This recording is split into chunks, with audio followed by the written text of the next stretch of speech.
Hi everyone, I'm Kate Heffernan and I'm a yoga teacher at Down Under School of Yoga. And today's class is going to be focusing on breaking down the component parts of Sun Salutation A.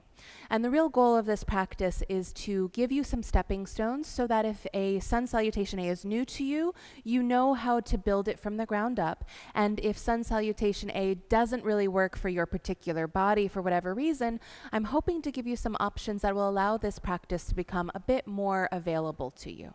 So some things you're going to want for today's practice: 2 yoga blocks of the same size and basically the same density, a blanket. You could also use a towel, or heck, even just something squishy and soft like a pillow off your couch would work. I would also recommend that you grab a strap. And we're actually going to use the strap right away, so bring it with you and we're going to start laying down real quick here. We're going to do a couple of shapes here first to prepare the body for some of the actions that happen in Sun Salutation A. So as you lie down, just let your arms and legs kind of flop open. And now with your 2 legs, spin your knees, your toes to face straight up to the ceiling.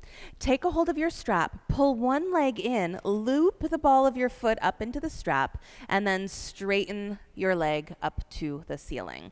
Now, as you straighten your leg up to the ceiling, try to keep your other leg really heavy, really rooted, knee and toes point to the sky. I'm going to reach up and hold the strap with both hands so that I'm pulling on the big and pinky toe sides of the strap evenly. So this is essentially like a downward facing dog pose, just with one leg lying down, yeah? So from my head to my bottom leg, I'm straight and long. This leg that's up kind of perpendicular with my body is essentially doing what downward facing dog pose will do. So if down dog doesn't feel particularly easy to you, this might be a pose that you spend some time in. I'm only going to hold here for a couple of breaths and then switch sides. If you are finding that that pose is quite, I use the word talkative, like there's a lot of sensation, then you might hang out there for a while longer. Make sure you give the other side its same due diligence. The leg that was just up in the air, make sure it doesn't like flop open and kind of hang off to the side. Re-alert it, knee and toes to the ceiling. Lifted legs straight up, making sure that you're pulling back on the foot pretty equally. It's like you're almost steering it to be flexed and active, toes towards your nose. And it's not at all uncommon to find that one side of the body is a bit tighter than the other, so that may also come into account when you're deciding how long you stay on a particular side. The more sensation you feel, generally speaking, the longer I encourage you to hold it. And again, this is the same shape with your body and the lifted leg that is created in downward facing dog pose. Final couple of breaths right here, making sure that the inhales and the exhales are basically even and equal. That's what we endeavor for the entire time we work here. And then end of your breath, you can let that leg go. And now I want to work on the arms a little bit. That's the other component that makes downward facing dog pose a little bit tricky for some of us. So while I'm lying down on the ground, knee and toes point to the ceiling again, keep the legs really active. Go ahead and reach your arms up to the ceiling and turn your palms to face in towards each other. Now, the idea here is to only move your arms, not move your belly. So on an inhale, stretch the arms alongside your ears. See how far up you can get towards the head without your front ribs flinging to the ceiling. Try to keep them sturdy where they started as your arms rise up by your ears. This is actually the opening of the armpit that is needed for downward facing dog pose as well. Take a breath or two here. Keep the palms turned in. Keep your arms straight and strong. And then we'll breathe and take the arms back to the ceiling. This is actually the same arm position as plank. So again, these are ways that you can create a little bit of a toe hold in these postures of plank and down dog, much more gravitationally difficult while you're laying down on your back. So you'll maintain the torso, the legs. Inhale the arms up into the position that they will be in downward facing dog pose. Take a breath in and out. And then the next inhale, stretch the arms back to the ceiling. And we'll just repeat this one more time for good measure. Keep the body as still as possible. Stretch the arms up by the ears. Take an inhale, exhale for good measure to stay. And then we'll inhale the arms back up. And from there, you can relax your arms and bend your knees. Some folks prefer to roll to a side. Other folks like to draw their knees in and sort of like kick themselves to come up into a seat. Whatever way works, find your way up. And we're going to meet in a tabletop position. Tabletop is sort of aptly named. It really does look like a table. So you'll set up with your knees beneath your hips and your hands underneath your shoulders. Now, here's where we start to articulate with gravity in a way that can be a little bit tricky for some of us if we're not used to bearing weight on the hands. So I do encourage you to spread your fingers quite wide, have your index pointer fingers parallel to each other when you root down, and have the hands truly shoulder distance apart. If you're not sure, err on the side of being a little wider than your shoulders, then a little bit narrower. That will help you feel a little bit more grounded. Now, knees separate hips distance apart as well. With your hands underneath your shoulders, your knees underneath your hips. On an inhale, start in dropping the belly, lifting the heart. This is called cow pose. It's meant to represent like the udders of a cow dropping down to the floor. You breathe your shoulders back as you inhale the heart up. Now on your exhale, try to keep your shoulders right over your wrists, round your spine. Crown of the head and tailbone drop. Feel your belly button lift in and up towards your back body. And this is a cat pose, kind of like a stereotypical hissing cat, right? And then back and forth. Keep the hands really well rooted. Again, no bubbling underneath the hands. That will put pressure on your wrists. Inhale pulls you forward. Exhale pushes you back. And these back and forths just continue on at your own pace as I'm talking. These back and forths are really emblematic of what makes Vinyasa flow. And Vinyasa flow is where you'll primarily see Sun Salutation A. Inhales, lift and open the front body. Exhales, contract the front body. So we'll do that 2 or 3 more times, just really getting into your breath pattern, really getting into feeling your body. And then the next time you finish up, let's come back. Tuck your front ribs in slightly. Bring the big toes to touch. And then we're going to sit the hips onto the heels. This is a child's pose. And in child's pose, the hips drop back and down towards the heels. The knees are still about hips distance apart. And then you can stretch the arms out and let your head hang freely. For some of us, the head will come to the floor. For some of us, it won't. Not a big deal either way, unless there's discomfort. If there is, you could put a blanket or a block underneath your head. Similarly, some folks will find that they want a blanket between their butt and their heels if there's any discomfort there. We are here for just a few minutes, but I will say that child's pose is quite often used as a sort of pause in practice. You'll hear a lot of teachers say something like, if you need to catch your breath, if you need to opt out, take a child's pose. So please do know that this pose is always available to you when and if you want to take a pause, if this feels like it serves you as a pause. Now, I'm also using child's pose as a sort of tactic to prepare for downward facing dog pose. So when you're in child's pose, your hips are down towards your heels. Take a stretch of your arms out in front of you so much that your arms are now lifting off the floor. So when I look down at my arm right now, the wrist, the forearm, the elbow, the upper arm, they're all lifting off the floor. The hands are really the only thing left on the earth. Now from here, I check that my hands are shoulder distance apart, index fingers parallel pointing straight forward. Breathe in to pull up to hands and knees, and you'll find that your shoulders are a good couple of inches behind your wrists. That's actually exactly how it should be. Separate your feet, tuck the toes under as best you can, and now on a breath, lean your hips back towards your heels again as if you're going back to a child's pose. Keep your hands really well rooted, and then you're going to softly lift your butt up. Knees stay quite bent here. Don't feel like you have to straighten your legs, because what tends to happen is when we straighten the legs, we round the spine. Soft knees, push your butt up in the air so your head to your tail is a straight, long line of energy. This is downward facing dog pose. Now in down dog, we double check that the hands are still shoulder distance apart, knuckles and fingertips pressing down, point your fingers parallel. Look back at the feet, see that they're parallel behind you, so toes or heels disappear right behind your toes. Now, in a moment, we're going to move forward into a plank position. If anything needs to move, it should be your feet rather than your hands.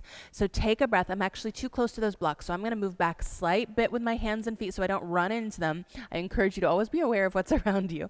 Take a breath in. Lift to the ball of your foot. Remember the ball of the foot from the strap work we did earlier. It's that area just below your toes. Exhale, straighten your legs. Tuck your tail as you shift forward into a high high push-up. Now in high push-up, the shoulders want to actually align with the knuckle joints of your hand, heels back. That's actually going to make your thighs really strong. And in fact, I'm going to make this pose even a little bit more available to you. Bend the knees, tap them to the floor. Notice when I tap my knees down, I didn't bring them forward, so I'm not in tabletop. I'm back in a plank, just a shorter version of plank. Now from here, zip up your low belly like you were zipping up a pair of pants. Tail between your legs, lower belly draws in and up. Lean the heart forward, keep the spine long and straight, look slightly forward. And then on an exhale, instead of going wide to the side like a sort of standard push-up, bend your elbows straight back. Come all the way down to the floor, and the order of landing is pelvis, belly, chest. And if you were set up correctly, you'll find that your hands land kind of right underneath your elbow joints. Point your toes, press the tops of the feet into the floor. Now, as you press the tops of the feet into the floor, let's pick up the hands and move them backwards by your thighs. Tent into the fingertips on either side of you, your palms lift, and now start to lift your shoulders up. Lift your breastbone up, lift your whole front chest wide. So the back of the neck is long. You'll notice that I'm looking slightly down. A lot of times people try to back bend more by just lifting their chin like that, but you can hear my voice has gotten a little bit like lost. Lengthen the back of the neck so that you can breathe fully and evenly. Your voice is steady and even. Continue to press into the tops of the feet. So the shoelace sides of your feet are down. Firm your ankles in so your big toes are parallel. Take one more breath. And then on an exhale, let yourself relax. Bring the hands back by your sides. And then we're coming up the same way we came down. Knees to the floor. Scoop up your belly like you are trying to engage to lift your belly button to your spine. On an exhale, you'll press to hands and knees just like you came down from hands and knees. See the hands shoulder distance apart. Tuck your toes under. Knees bend. Push your butt back. Lift your butt up to the ceiling. All right, we already have all the components pretty much that make the meat up of the sandwich that is Sun Salutation A. Now we're going to start to build from here. Inhale to the balls of the feet. Bend your knees, look at your hands. It's kind of like an excited puppy about to pounce on something. And then you can either walk your feet to your hands or hop. Bring the feet to the top of the mat. Now, if you didn't quite get to the top of the mat, you can always do a little step thing to get the rest of the way forward. Now, please grab your blocks. Place your blocks on the highest height just out in front of you. Hands climb up onto the blocks, have them about shoulder distance apart. Bend your knees, and then inhale, straighten your arms. You're in a flat back. This is called Ardha Uttanasana, halfway lift. In halfway lift, you may find that you have a lot of sensation in the backs of your legs or your lower back. Bend your knees more to take that sensation away and push into your blocks pretty vigorously.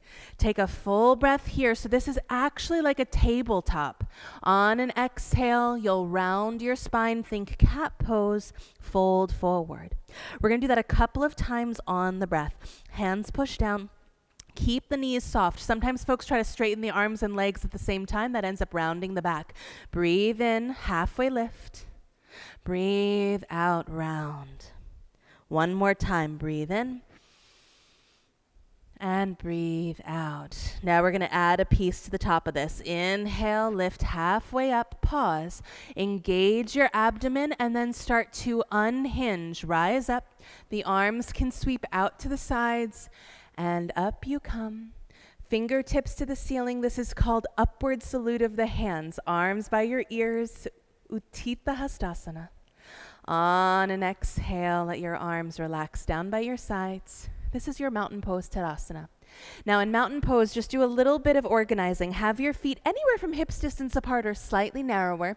And we want the kneecaps in the center of the feet pointing forward. So the bony parts of you, the hip bones, the knees, the center of your feet are all pointed forward as opposed to like turning out to the side or turning into the midline.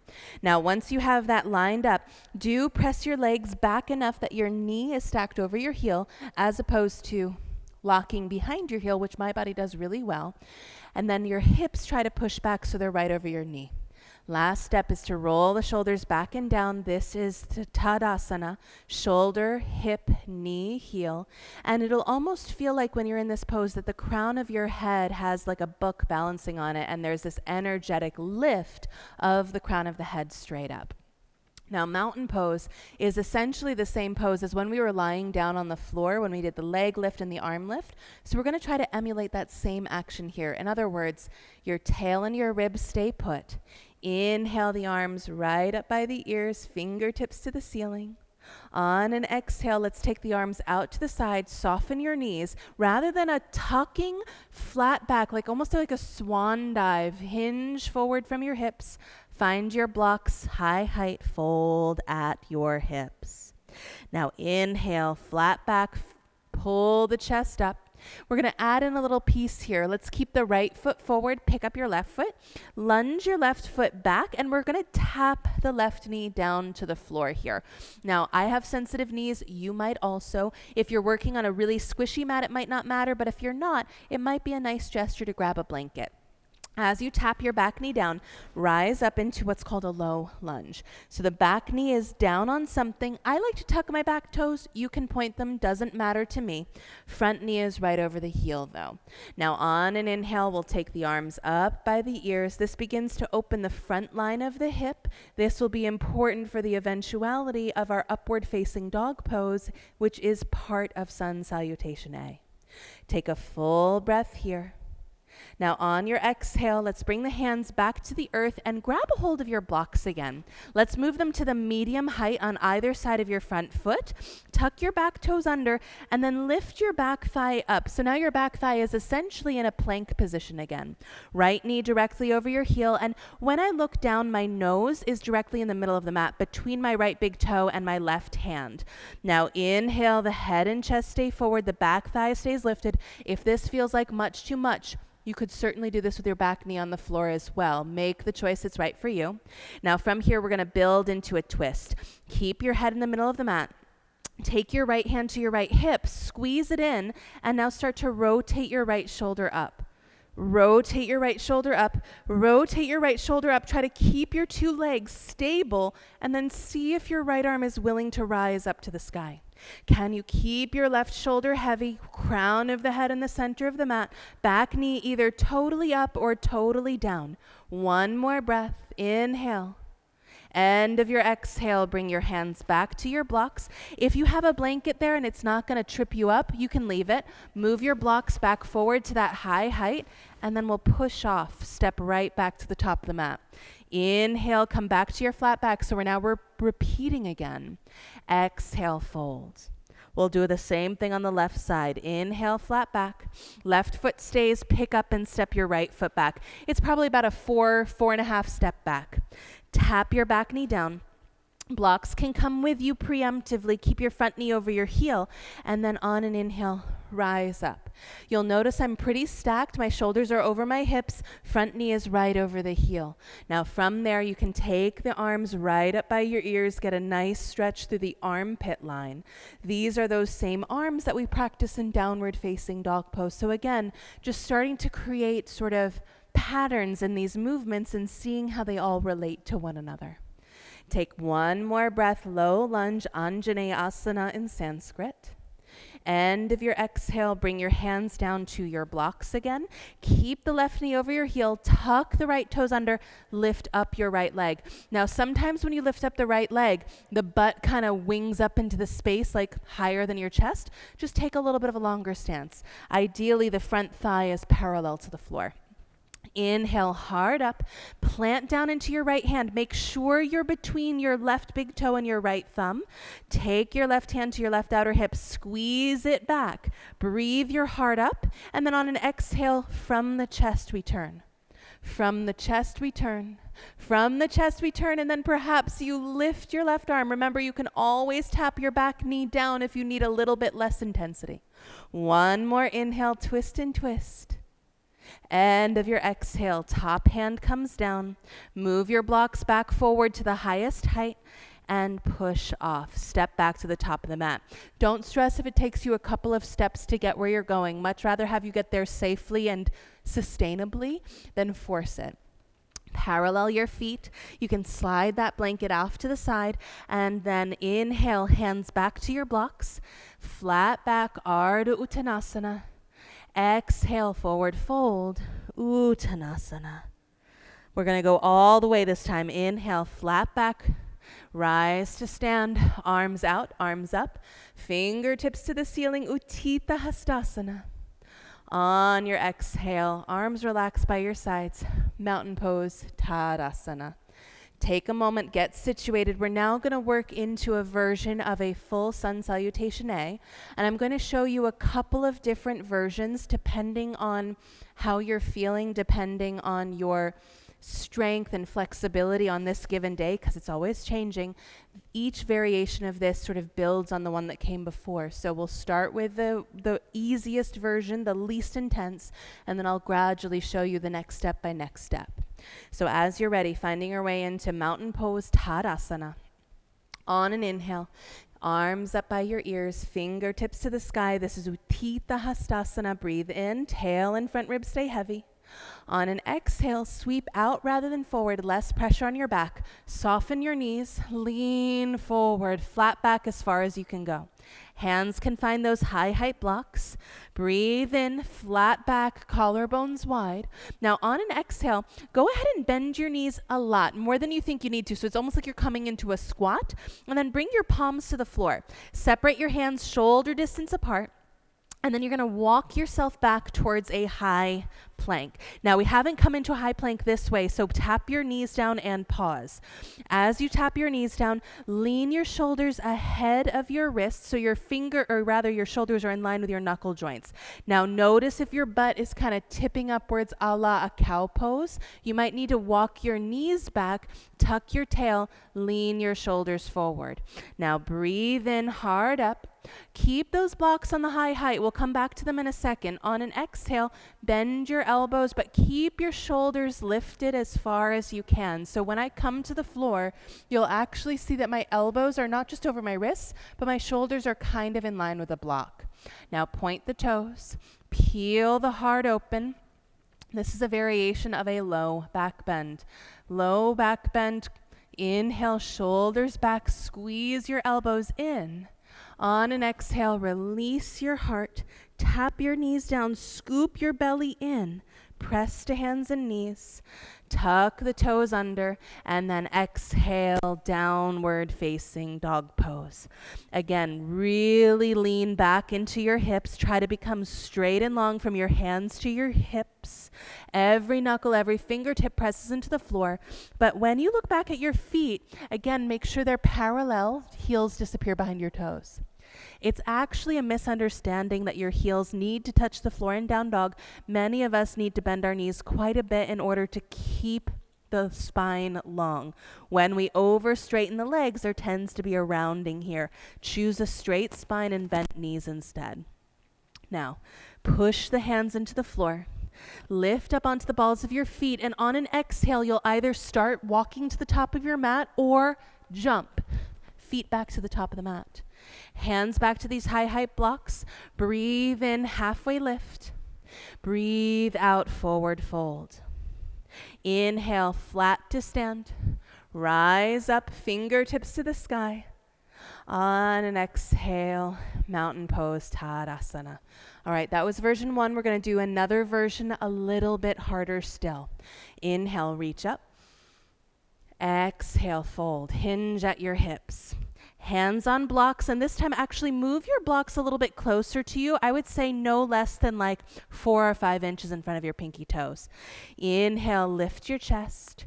And then again, bend your knees more than you think you need to. Plant your hands on the floor just like an inch behind your blocks. Now walk yourself to a plank. Again, plank is only going to be true plank for just a moment. Walk back, be on the balls of your feet, shoulders forward, and again, knees to the floor.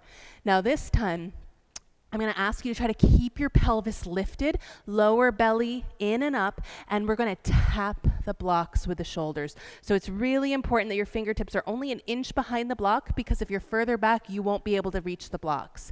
Inhale hard up. Tail stays heavy, but your pelvis doesn't touch the floor. Tap the blocks. And then drop your pelvis, Roll your shoulders up. This is that version of a low back bend, tops of the feet heavy. On your exhale, zip up your belly, push through hands and knees, press back, downward facing dog pose. So a little bit harder still. We had that little bit of a pause with the knees down. Push down, rise up, one more breath. Inhale, lift up, bend your knees, step, step, or jump. Feet to hands. Hands to blocks, breathe in. Fold as you breathe out. Inhale, stand up, arms up by your ears. And exhale, Tadasana. All right, we're going to make it a little bit harder this time. This time we're actually going to take the blocks away, but we're going to try to have the legs go straight as we come all the way to the floor. Remember, each variation we've done before now is starting to build that strength. So if straight legs doesn't feel like the right choice for you, you'll tap your knees down like we did the last variation. Inhale, reach up. Exhale, fold. Hands on blocks as you lift your chest. Now this time we're going to move the blocks off the mat so they don't get in the way. Hands to the floor, bend your knees as much as you need to.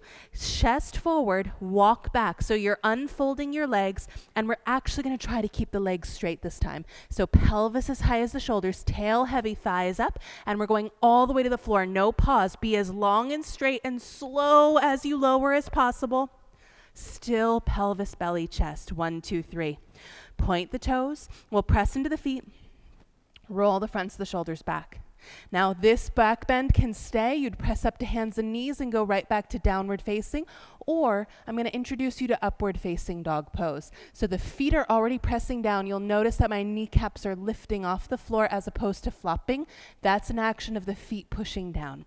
Now my hands are right underneath my elbows so that when I push into the floor and straighten my arms, my shoulders go right over the wrists. You'll see I'm sort of like a curve, a pendulum. Chest is stacked, shoulders right over the wrists, and then I'm pulling my heart space through the arms, dropping the pelvis, but lift the knees, lift the thighs. If the knees and thighs do not lift, bend your elbows. That is a safer variation. Now your choice. You can tap the knees down to go over your toes, lift up, or you could try tucking your toes under simultaneously and press back. Downward facing dog pose. We just have one more variation. This variation will come into a full version of chaturanga using the blocks. Push down, rise up, bend your knees, step or jump, feet to hands. Blocks under your hands as you breathe in. Fold as you breathe out. Inhale, press to stand. Last timer coming through, reach up. Exhale, mountain pose.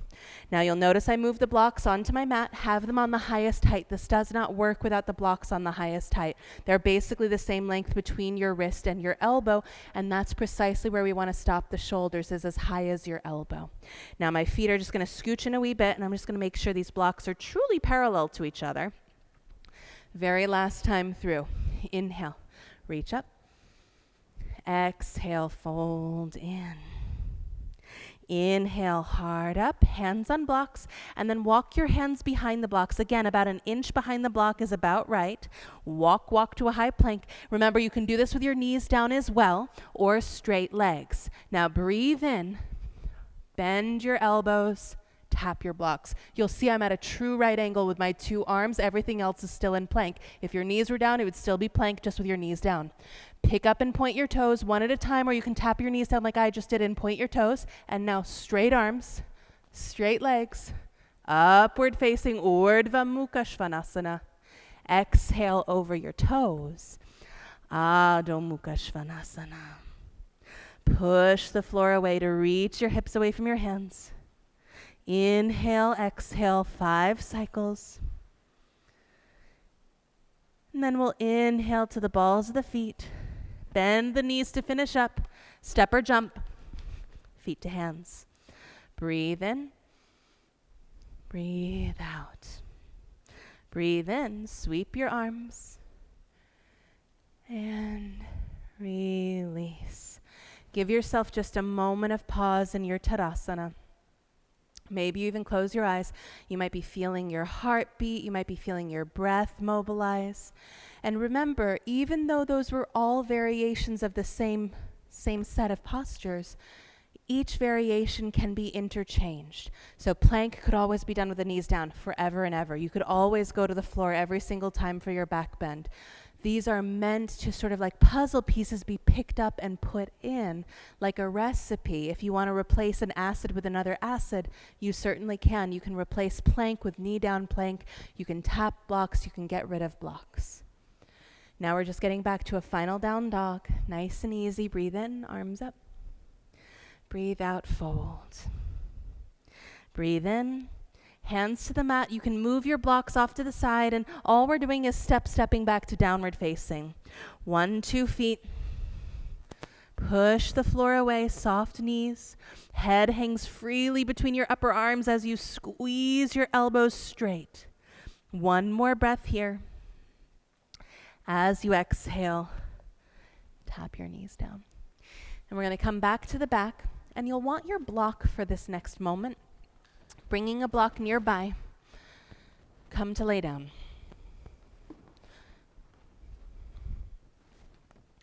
And as you lie down on the ground, letting the knees pull into your chest. And I'm going to move this block out of the way. It's right where I want it for in a moment, but I want you to see. When I pull my knees to the chest, there's this part of the lower back that flattens to the floor. So if you've ever looked at your lower back without a shirt on or pants on, there's 2 little dimples just above your bum. Those are called your SI joints. That's the top of what's called your sacrum. And then the bottom is your tailbone, the very bottom of your spine. So it's shaped like a triangle. And actually, if I let my feet go down and I put my hands on my pelvis so that pointer fingers are touching my pubis and the thumbs are touching each other, that triangle is the same triangle on your back body. That's your sacrum. We're going to lift the hips up, press the feet into the floor with the knees bent, grab a low, wide block, and just slide that right underneath your hips. This is a version of bridge pose. Bridge pose, the hips elevate higher than the shoulders. The block is doing the work for you, though. So you can just let your legs relax. You can let your arms relax. We'll breathe here for 5 breaths or so. Letting the breath pattern, letting the heartbeat start to find its way back to a more regular, even tempo.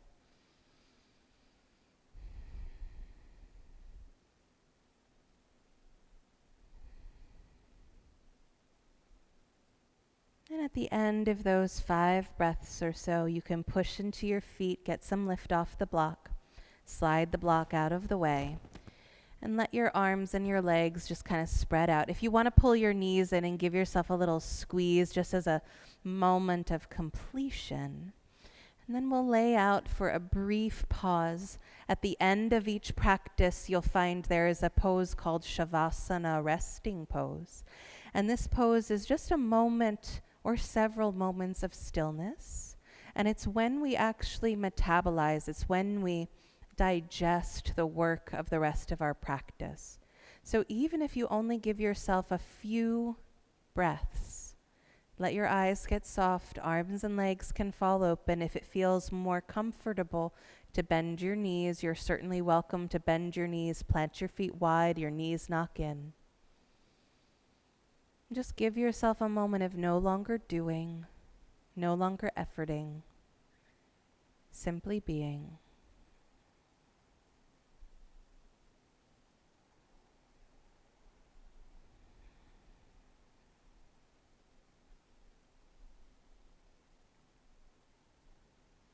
You're welcome to stay for several more moments. If you're feeling like you are ready to be done, be careful, be slow, try not to jolt out of this. Slowly bring your feet to the floor if they're not already. Maybe you draw the knees all the way into your chest. Your choice, knees in or less, you can roll to a side. And then use your hands to help yourself press up into a seat, except I put my block on top of my microphone. You'll roll to a side and press yourself up. Finding your way to a sitting position. And just taking a moment to acknowledge the time, the space, the effort it took to take part in this. Bowing to yourself. Thank you so much for joining. I hope this is useful for you as you're starting to build a Vinyasa flow practice towards Sun Salutation A. Thank you.